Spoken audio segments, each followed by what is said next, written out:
След на контрола за вашия тим използвахте резервен състав. Вашият коментар за матча?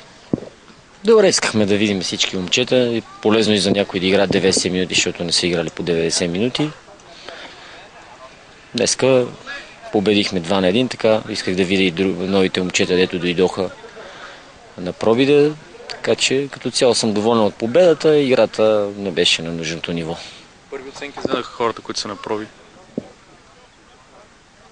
Всеки един по един ли да ги оценявам? Ще видим оценките.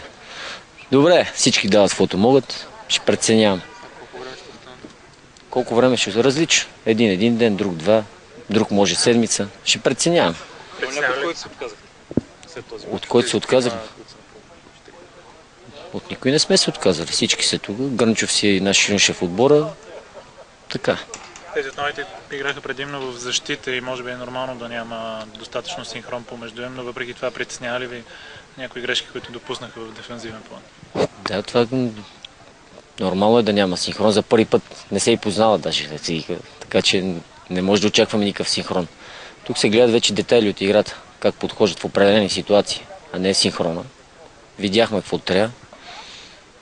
Останах ли доволен от Джуниор Мораес, който вкара това гола? Игра добре според публиката.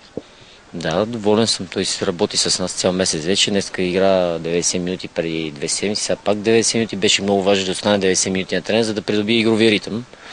Защото той е част от нашия отбор, важен играч. Надявам се вече да почне да влиза да игра. Смятате ли, че именно той бе играч, който се откоряваше и изпъкваше над останалите?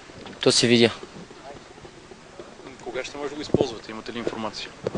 В най-скоро време. Как видяхте включването на Банделовски? Както винаги, на ниво. Готов ли на 100% физически? Ще бъде.